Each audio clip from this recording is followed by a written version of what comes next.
I think it's time to start. Good afternoon, everyone. Thank you so much for joining us. My name is Judith Garber. I'm a senior policy analyst at the Lown Institute. And today we have a paper presentation on the impact of regular primary care access on utilization and cost. So today we have a presenter and a discussant with us. Dr. Jonathan Fitzsimon is the medical lead of the Renfrew County Virtual Triage and Assessment Centers.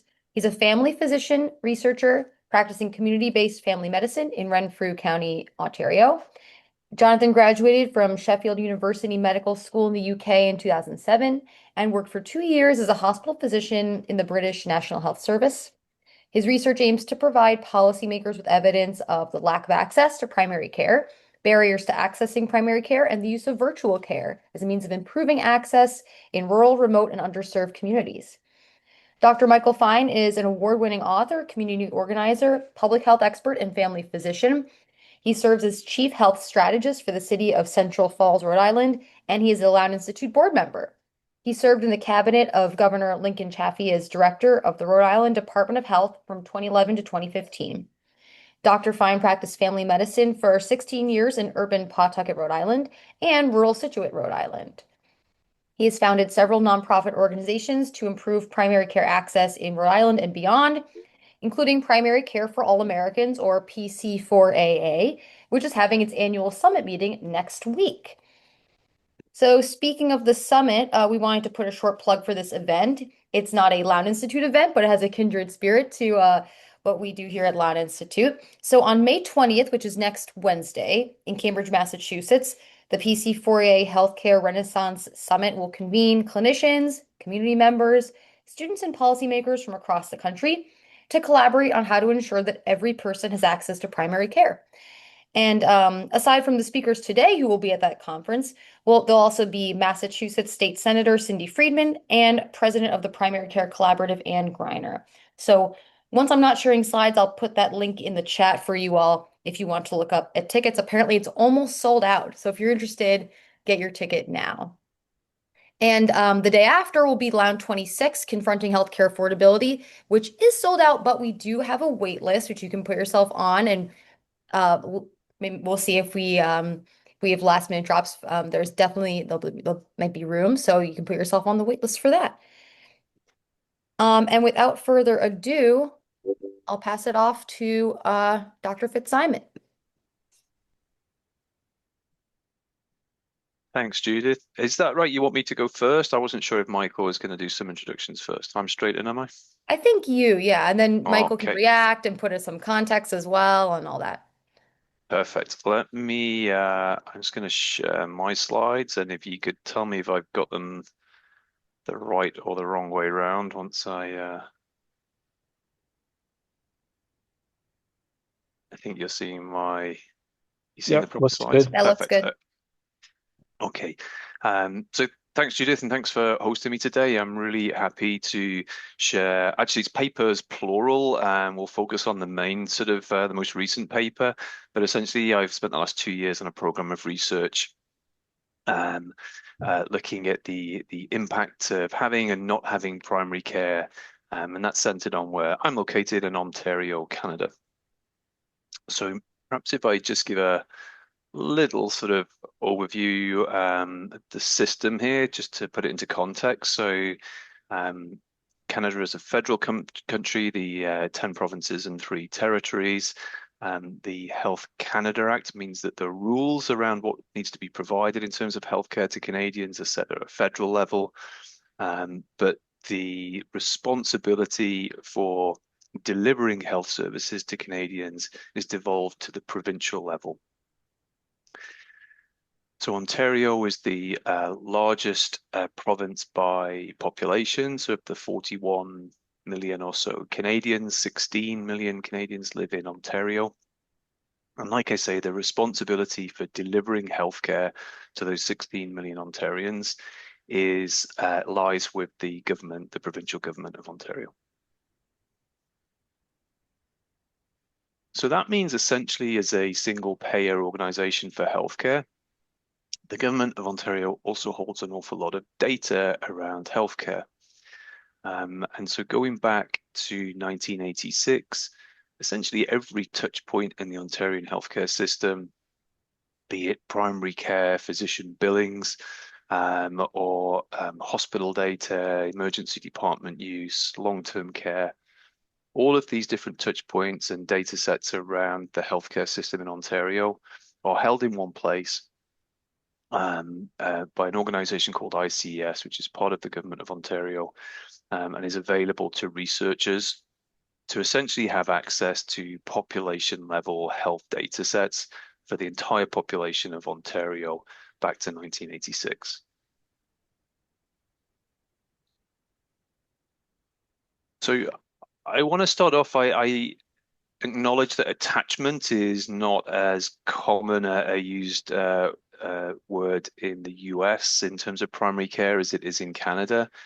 But whether we're talking about enrollment, empanelment, rostering, there are lots of different words to describe it, but we use the word attachment, and the definition, which I'll share with you, although there are multiple definitions, but the one we use, I'll take from the Bill 13, which went live in the Government of Ontario June last year, which defines attachment as a documented and ongoing relationship with a family doctor, a primary care nurse practitioner, or a primary care team working in a publicly funded system.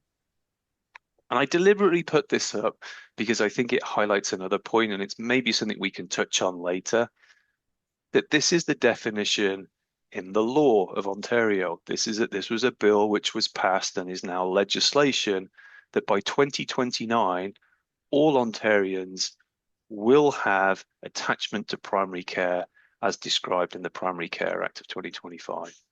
So we're not there yet. We do not have universal primary care at this point, far from it, in fact.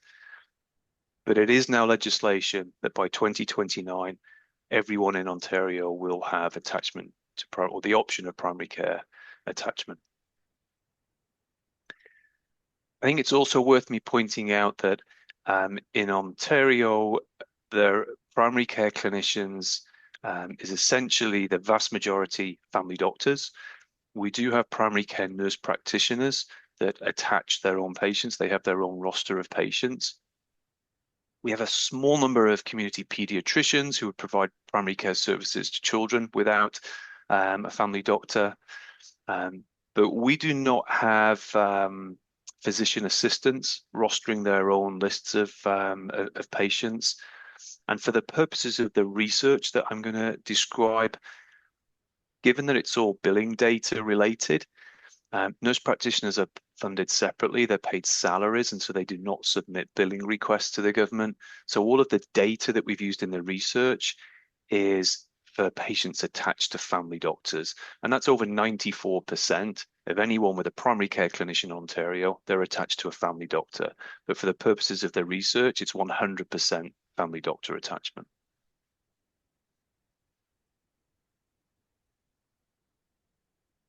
So we started off with a scoping review, looking at the evidence base for the impact of having attachment to a regular primary care clinician or not having access to primary care.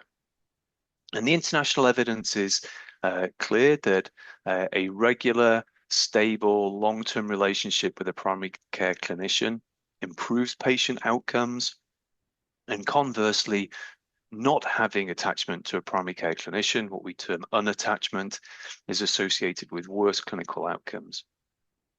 And we particularly wanted to look at the impact of the duration of that state, whether you had a long time attached to a primary care clinician or correspondingly a long time unattached without access to primary care. And our outcome metrics were patient experience, healthcare utilization, costs, clinical outcomes. So a broad gamut of outcomes that we were looking for.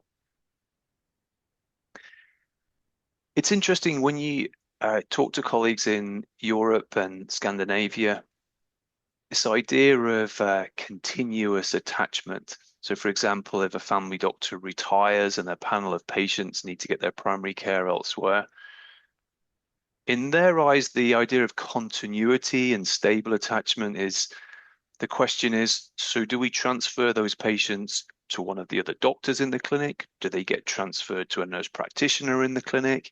Is it team-based care? Or do we even need to transition and move these patients to a different clinic where there are other doctors available to take them?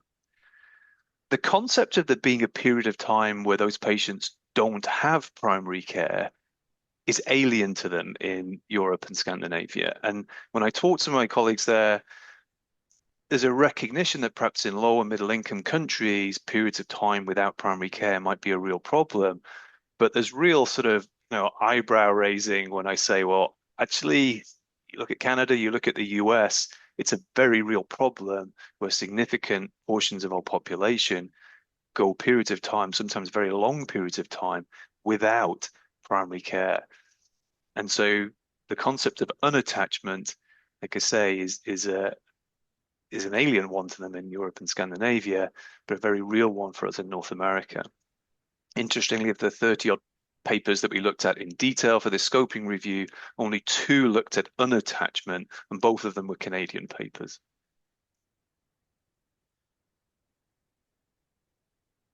So the next step for our research program was looking at the burden in terms of healthcare utilization and costs. And really, when I talk about burden, we looked at it in 3 sections. So the burden on patients, the burden on the system, so our emergency departments and hospitals, and the burden of the cost to the payers of the healthcare system. And so not surprisingly, we identified that unattachment, not having regular stable primary care, is associated with higher healthcare utilization and higher total healthcare costs.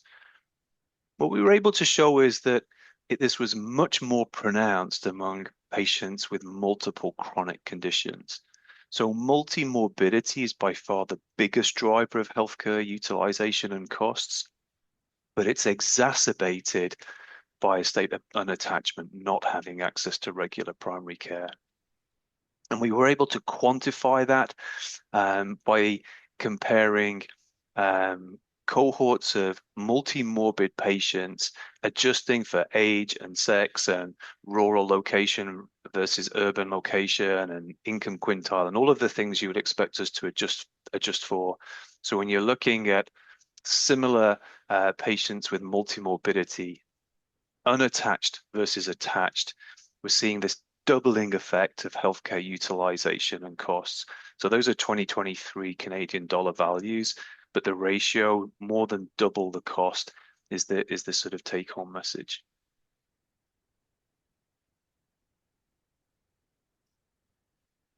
And then the final part of the research program, and this was published earlier this year, was a paper where we then really delved into that burden on patients, really the most important sort of outcome to patients' mortality, and to see what to a better understanding of the impact both of attachment status, so whether you have regular primary care or you do not, and the duration that you're in that status, and what impact that has on mortality.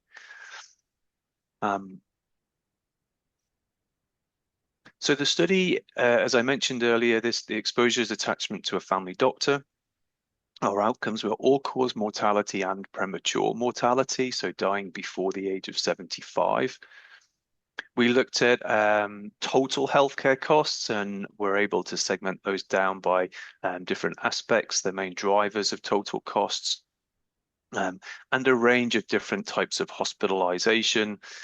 So standard acute hospital admission, ALC is the term we use in Ontario, alternate level care. So patients who are admitted to hospital from home, and then although they no longer need acute hospital stay, they've deteriorated to a point where they can't go back to their previous accommodation. And so they're awaiting long-term care or nursing home care, and they end up remaining in hospital. That's what we call ALC. ICU admissions and 30-day readmissions as well. And so we devised some duration categories of less than 2 years all the way through to more than 15 years, and then assigned people to those duration groups of attachment or unattachment. I mentioned that the data we have goes back to 1986. We can look on an annual basis whether an individual's status was whether they were attached to a primary care clinician or if they did not have a primary care clinician, meaning they were unattached, and essentially just line up every year working backwards and count the number of years that they had a period of stable status, either attached or unattached, and then we would assign them to one of those categories.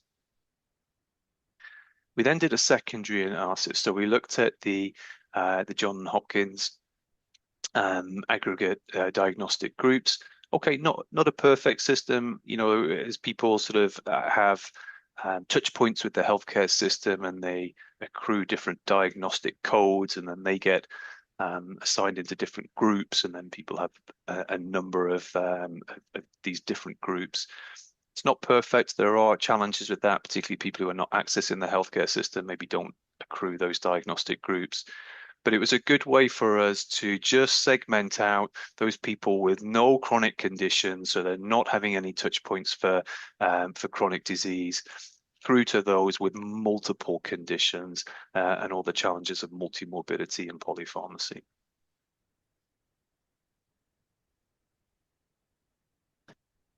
Okay, so looking at costs, if you look at the chart on the left, that's the total population without any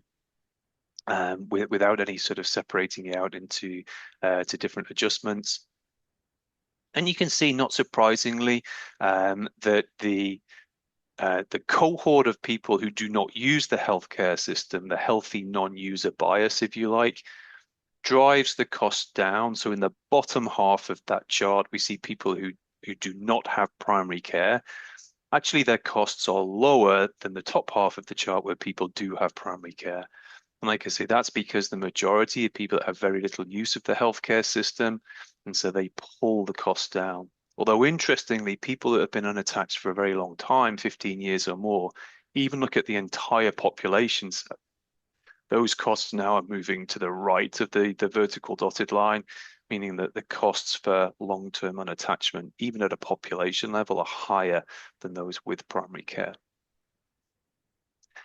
However, what I'm going to show you throughout now is what I feel is a much more interesting sort of look at that secondary analysis where we separated people out into their levels of chronic conditions and multimorbidity. So you can see in the chart on the right, the blue squares, the squares on the furthest left, these are the patients that have 0 ADGs. They have no noted chronic conditions in effect. And really, they're all pretty much on that vertical dotted line, meaning there isn't really much difference. Ever so slightly less, slightly further left on the unattached group in the bottom half. But really, if you have no chronic conditions, your total healthcare costs really don't make much difference whether you're attached or unattached. Essentially, there's a little bit of primary care costs for those that are attached and not a lot else. But as soon as you start introducing chronic disease, chronic conditions to patients, you can see those green squares, the next sort of set of squares, they all shift to the right. And we start to see in the bottom half of that chart, the shift to the right is greater. So unattachment, not having access to primary care, as soon as you start to have any sort of health concerns, we see an increase in your costs relative to similar people for all other factors, apart from when you're just comparing attached versus unattached. And then the further you go with multimorbidity is when you see these dramatic shifts. And so you look at the boxes furthest to the right, those are the red boxes. You can see unattached and attached, there's a huge shift. Multimorbidity is the biggest driver. But the bottom half of the unattached, comparing otherwise like-for-like patients, that shift is even greater to the right. And so when you're comparing these multimorbid patients like for like, attached versus unattached, again, we're seeing that doubling effect. But the extra thing I'd like to point out here is the impact of those early years. So you can see the further shift to the right is for patients in the first 5 years of unattachment. And when we think that through, patients with multiple chronic conditions, nearly always meaning polypharmacy, multimorbidity, when they've had regular contact with a primary care clinician, their prescriptions are being routinely filled. Their routine checks are being completed. The management of their conditions is being done in conjunction with their regular clinician who knows them. You can see why that would lead to a degree and element of stability. And then when that is removed, and those first few years when now they do not have that support of their regular primary care clinician, those patients really struggle. And then there becomes the sequelae of the sort of chronic conditions. There is the perhaps an over-reliance on specialists, over-reliance on emergency departments and hospitals to get that care that they were getting from their primary care clinician. And so the costs go higher.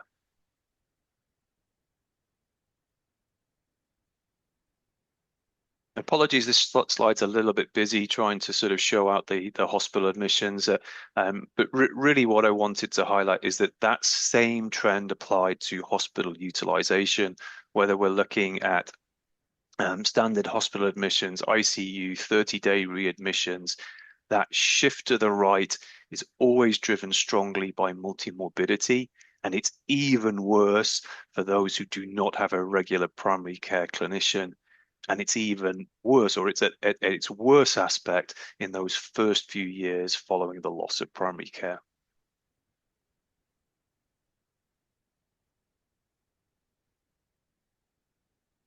And so we're back to the whole population level set here. And what I find most sort of intriguing of this, when you look at the entire population and then mortality associations when we're looking at primary care attachment, you can see in the top half of these charts, it's almost a dose dependent response. The reference point is this 15 years of stable attachment, the dotted line. And if you look at the top half, the attachment, you can see how that association with mortality increases in an almost sort of linear fashion, depending on the amount of time that you've had that regular, stable primary care. And then conversely, you can see that huge shift to the right, where unattachment and the association with mortality is much increased. And just to sort of give some context to those numbers, an 85% increase at a population level is similar value to a diagnosis of diabetes. So at a population level, having a family doctor or not having a family doctor has the same association with mortality over the next year as being diagnosed with diabetes. But if you have multiple chronic conditions, it's even worse. Again, we see this huge shift to the right in the red squares. So if you're comparing like with like, patients with multiple chronic conditions, and the only variable essentially being, do you have a family doctor or do you not have a family doctor? Double the risk of dying in the next 12 months. And if you compare those recently unattached people with multiple chronic conditions and compare them to some of those blue squares, so somebody who's recently been attached but doesn't have any chronic conditions, you see a 12-fold difference in their association with mortality over the next 12 months, 16-fold association with premature mortality. And so that's driving what I'll just mention in terms of my sort of conclusion and takeaway is that if you think of primary care for all being the ultimate goal, we know that what we need to do is turn off the tap. We need to sort of help prevent people from progressing to multimorbidity. So health promotion and disease prevention and access to primary care in order to stop people who are currently healthy and do not have chronic disease. We want them to not progress to that group where they are multimorbid and have polypharmacy.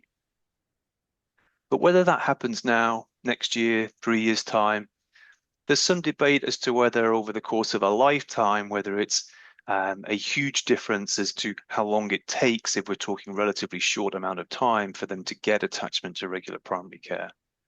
Whereas when you look at these people with multiple chronic conditions now who've recently lost attachment to primary care, who do not have primary care, it's hugely impactful for them in the very short term.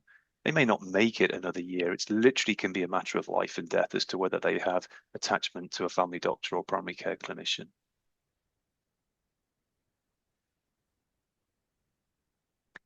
And so the final paper, but the research program sort of taken all together.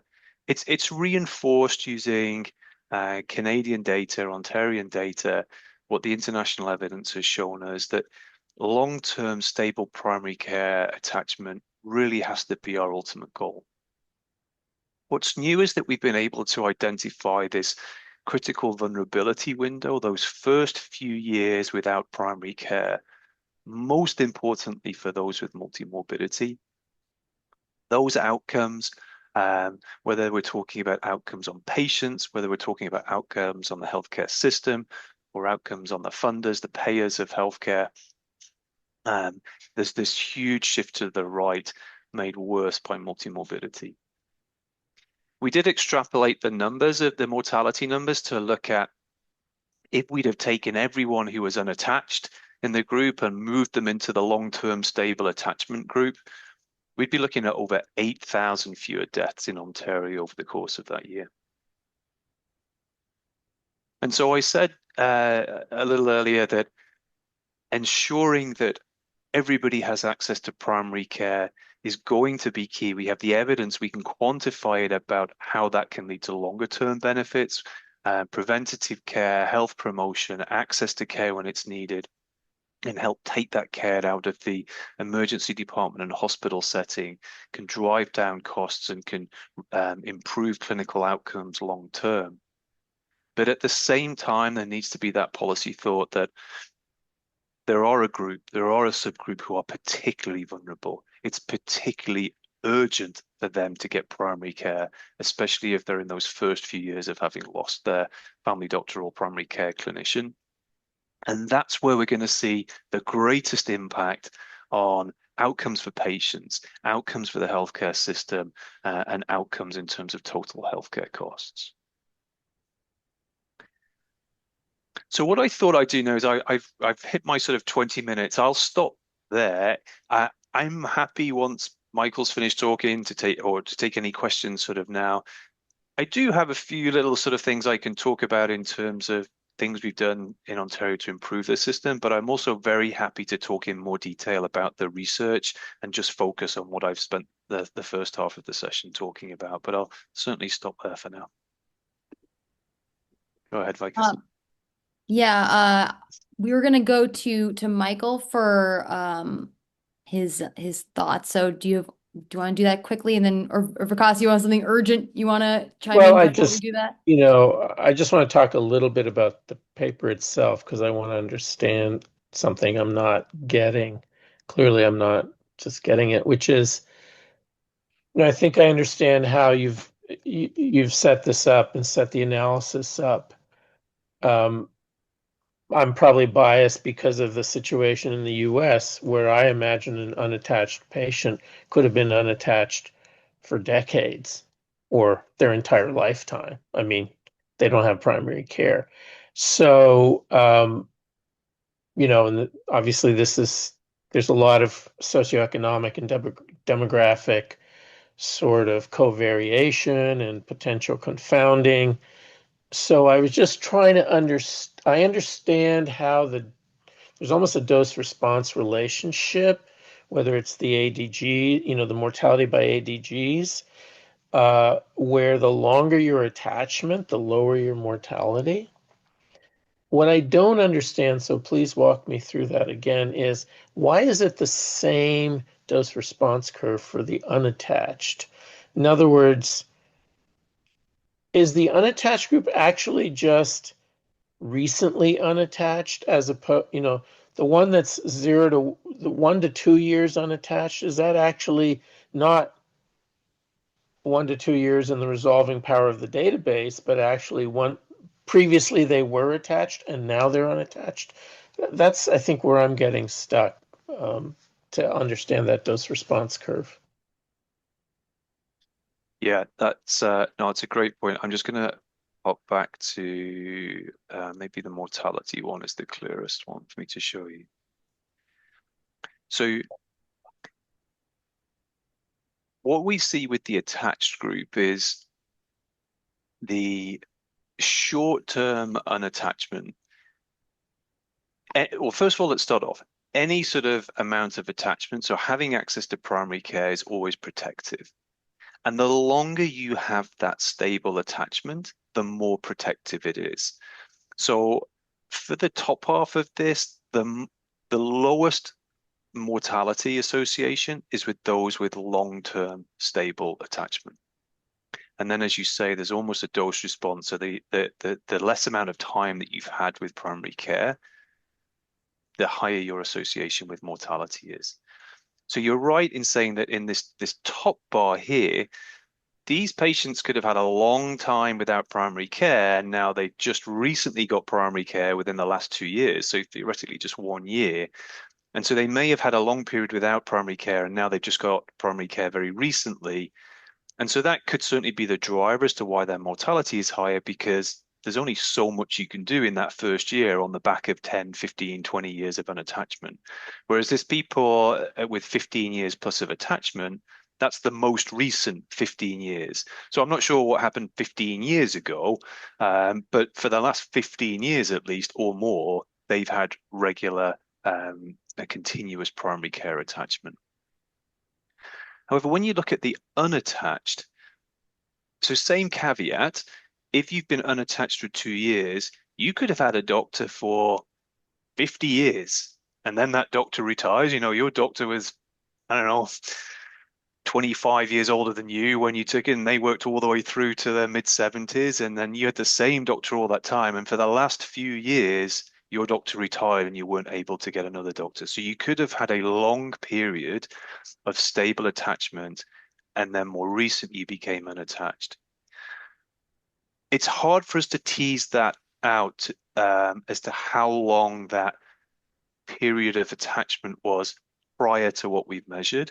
It's also hard for us to tease out whether there was a mixed package. You know, your most recent 2 years were unattached, then maybe you had a few years of attachment, and then you had a very long period of unattachment prior to that, or the whole period prior to that could have been attached.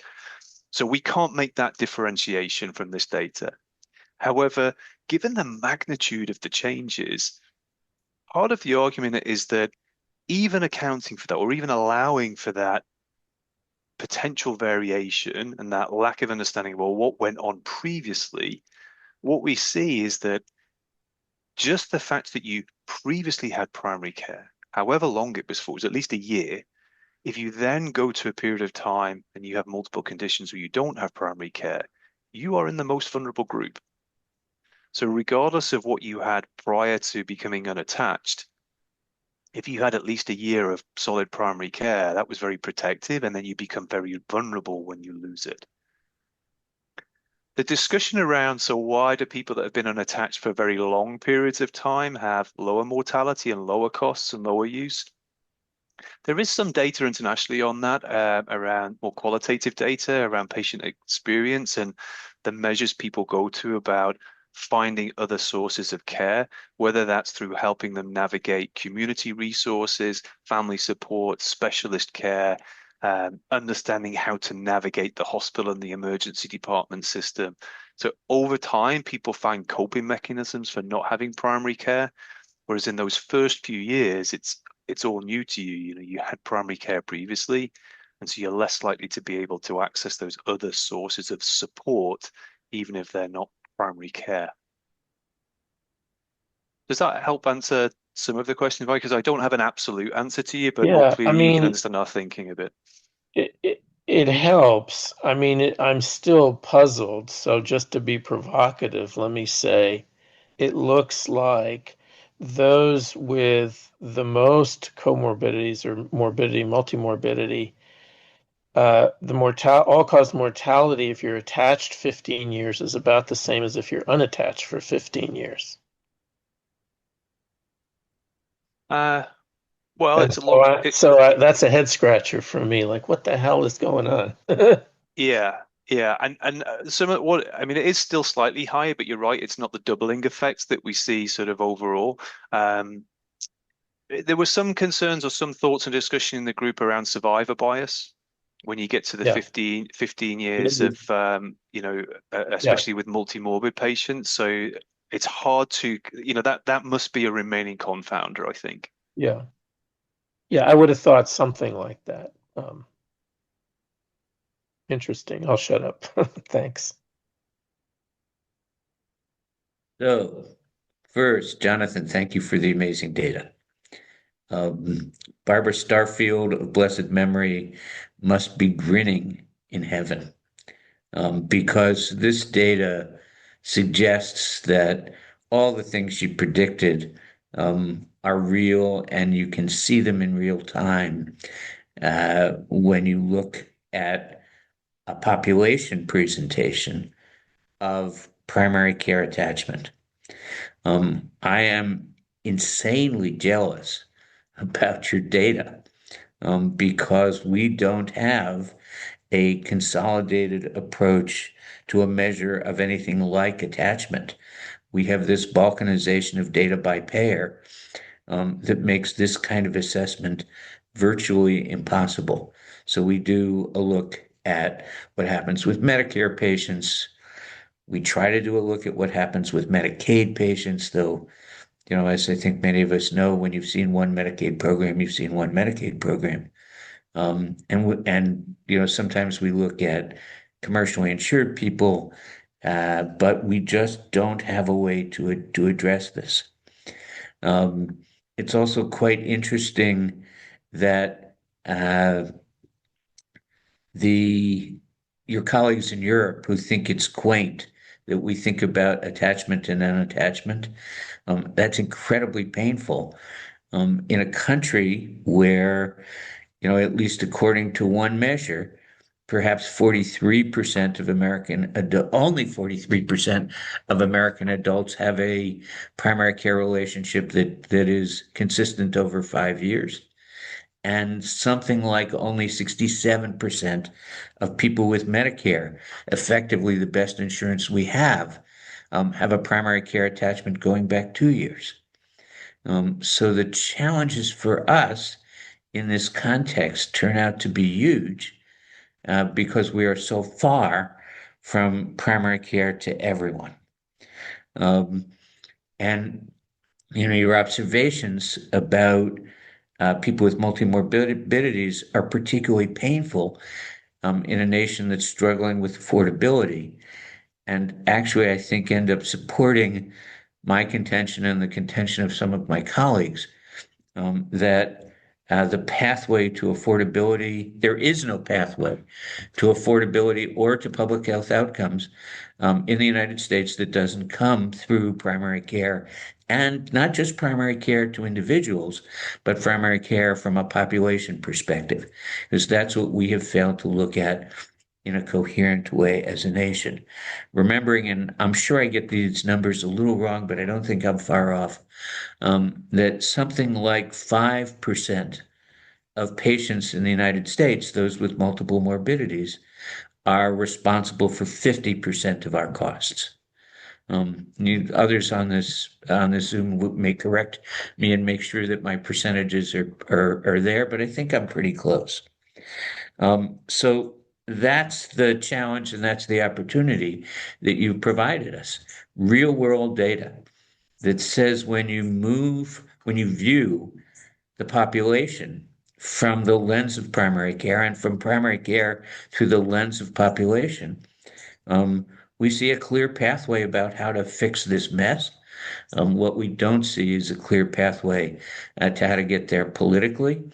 And I will tell everybody that we have taken much instruction from what Jonathan told us in other environments about how leaning into the difficulty of finding a primary care clinician in Canada was one of the things that propelled the Canadian government to move forward politically to assure primary care for all Canadians.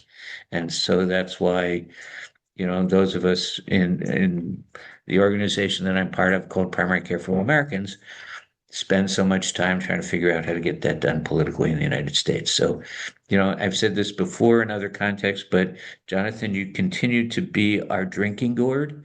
You know, uh, the Big Dipper that was used by people in slavery during the time before our Civil War to lead themselves to freedom in Canada.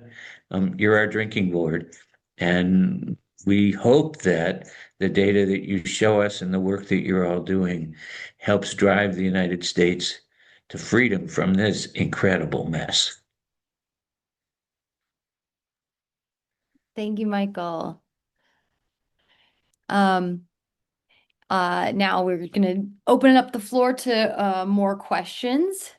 I did have a question to start out with for Jonathan. So I'm curious as to what are like some of the primary causes in Ontario of unattachment from primary care? Like in the US, it's really mostly related to income and the type of job you have, whether you have health insurance.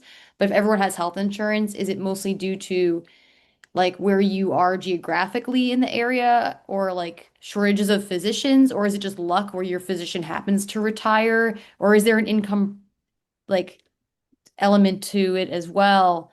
And how do you like account for those causes when you're doing your research? Yeah, it's a great question, Judith. And I think the honest answer is it's probably a little bit of all of those things that you just mentioned. So 10 years ago, if you'd have asked me that, so I came to Ontario 2014, so 12 years ago. So when I first arrived, we talked about northern, rural, and remote communities as being the underserved communities. Now I've kind of stopped using that phrase and just talked about hard to serve communities because really the urban-rural divide it is not as clear-cut anymore. We also have some really good access to prescribing data for the whole of Ontario. And so through prescribing data, you can see who's prescribing, who they're prescribing to, what they're prescribing, and in what sort of volumes. And it's interesting when you put a heat map on that, you see pockets of jurisdictions where there appears to be even a surplus of family doctors. And you see pockets where there is a deficiency in family doctors, and you see pockets where there is a dramatic deficiency, like 50% under supply. But those pockets can be side by side. The heat map can be red, yellow, green, with no sort of obvious shift between urban, rural, north, south. And so, pockets within metropolitan sort of cities could be due to certain socio-demographic sort of factors, could be due to sort of new Canadians, new immigrants. There's all sorts of reasons as to why certain areas of big cities might be harder to serve than others, but it's not as clear-cut as it used to be, where it was rural communities had a much more challenging situation. However, that still does remain. 18% of Canadians live in rural communities, 8% of Canadian physicians practice in rural communities. So there's a disconnect there. And there's a supply problem. We can't get away from that. There are not enough family doctors. There are not enough nurse practitioners. There are not enough primary care clinicians. And that's been a problem of political parties of different colors over the last 20, 30 years and policy choices over the last several decades in Canada. And we're playing catch up now on that. So yes, we're building more medical schools. Yes, there are more family medicine residency places, but that takes time. And so I think that element of there are multiple reasons, investment, geographic location, pockets of where family doctors want to practice compared to where they're needed. All of those play a part in it. And there's one extra factor, which is particularly important in Ontario, and particularly in Eastern Ontario where I am, is language concordant care. So there's a significant Francophone population in Ontario, and we know from working, work I've done with other colleagues that access for Francophones in the language of their choice is even worse than Anglophones. All physicians in Ontario have to speak English, but French speakers, people who have French as their first language, are competing with all of the French, the bilingual physicians, along with all of the English sort of residents who want to speak in English. So it's even worse for francophones.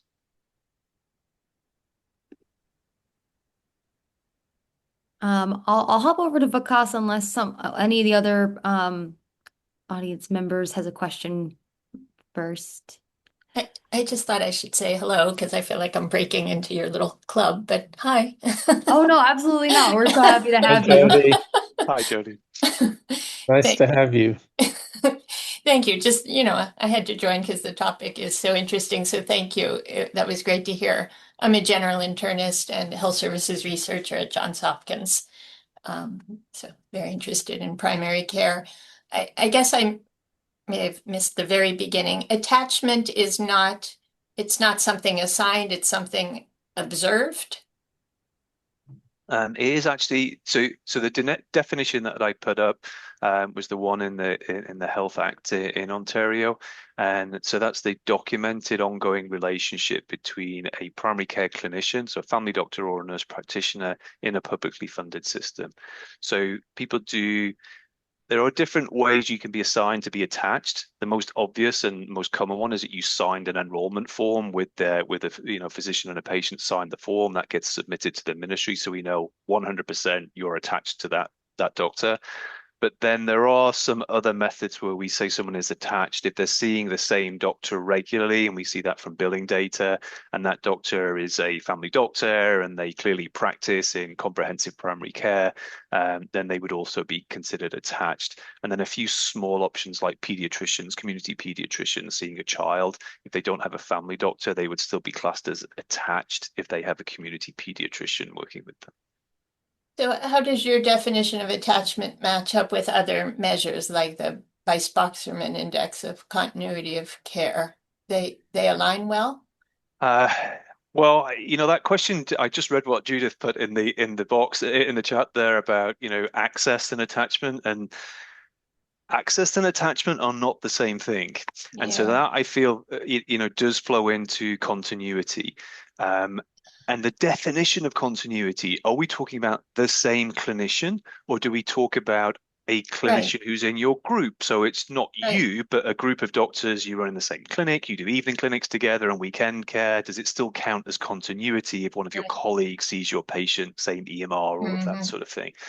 There's going to be an interesting workshop at NAPCRAG this year, which is actually being hosted in Toronto. It's so Bob Phillips and some colleagues in the UK, and myself and Mike Green, who is co-author on this paper, we're going to be looking at, it's actually the group in the UK that are leading this work, but around, a standard definition of continuity and what that means in a primary care context. What meeting did you say? NAPCRAG, the North American Primary Care Research Group. Uh-huh. Yeah. For our research, if you saw a physician who's in the same group as the physician that you're enrolled with, that counted as that counts as continuous work. Not quite as relevant in this particular paper, but in other work we've been doing around continuity. If you see your doctor or a doctor in your doctor's group, that counts as continuous care. Mm-hmm.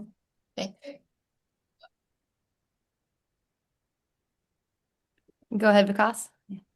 Yeah, my question was more related to the whole workforce issue, and maybe you know or maybe you don't know about this. I'm just curious whether the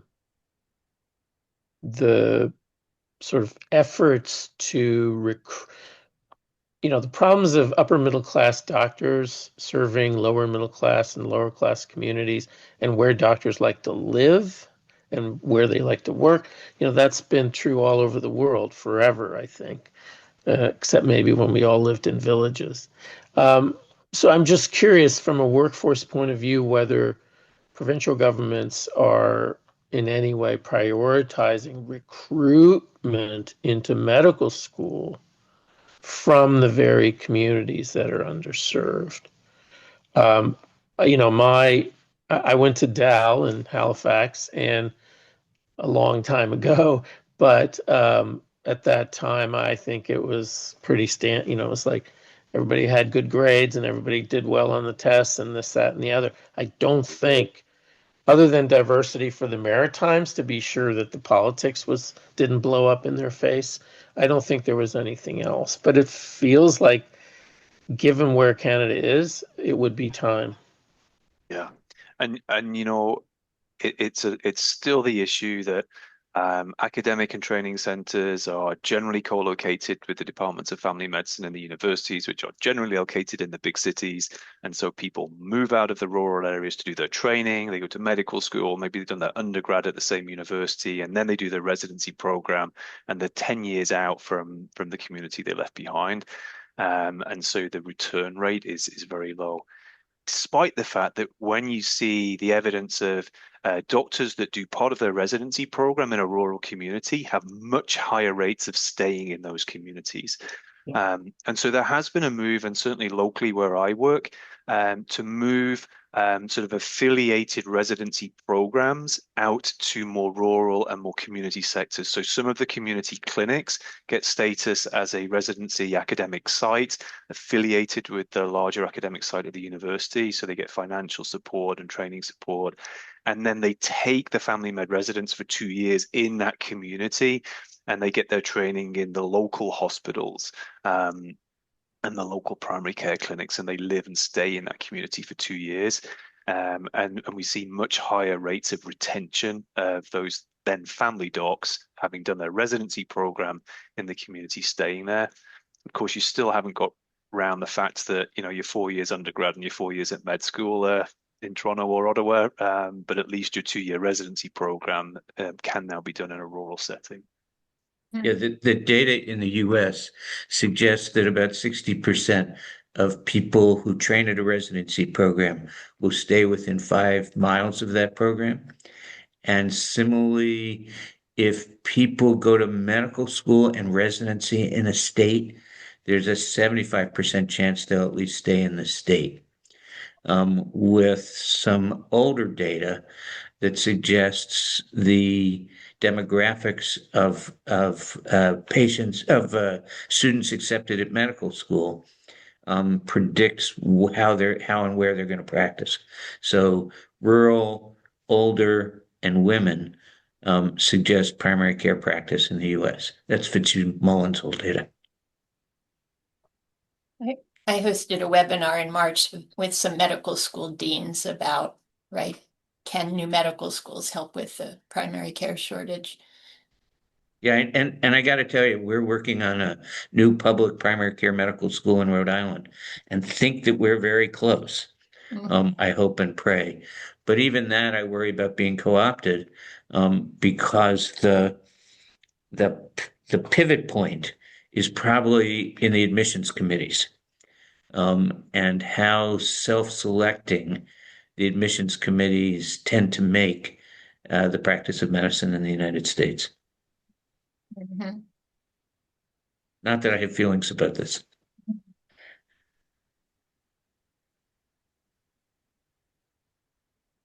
I was just going to say, I know we're getting short on time, but maybe my plug for next week, if you want to hear a little bit more, if anyone's available for the PC4A conference, I will talk a little more about some of the things we've implemented to solve that distribution problem. So taking those pockets of physicians who live and work in areas of high supply, blending virtual and in-person care, particularly in the context of team-based care.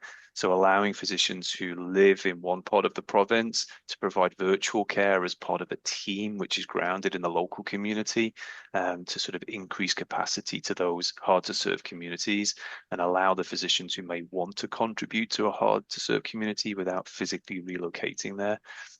That's kind of the focus of my clinical work right now, and I'll be talking a little bit more about that next week. And Jonathan will be followed by the presentation of a paper that's coming out in JAMA that day on primary care as a public utility. 3 of the 4 authors will be there presenting, as will a candidate for statewide office in Rhode Island who appears to be getting to run on a primary care for all Rhode Islanders platform. And there's an article by Christine Lane, I think, in Annals of Internal Medicine this month about primary care, if you're interested. Thank you. Oh yeah, I will share, Michael, I'm going to share the link you sent me about this, the Primary Care for All as a political platform. Great. Right, which a think tank just published a piece, I think, in the last couple of days that takes that and runs with it.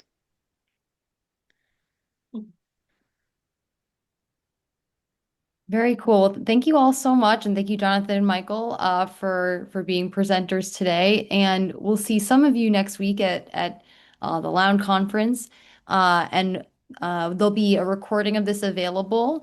Jonathan, if you are willing to share your slides, you can send me the PDF. I can send that along to you all as well. And if you're not subscribed to our newsletter, you can subscribe to learn about all of our events coming up. Thank you, Thank you Judith, very for much. organizing it. And Thanks, Steve. Jonathan, you're up. Thanks. Thanks, Thanks, Jonathan. everybody. Nice seeing everybody. Bye-bye.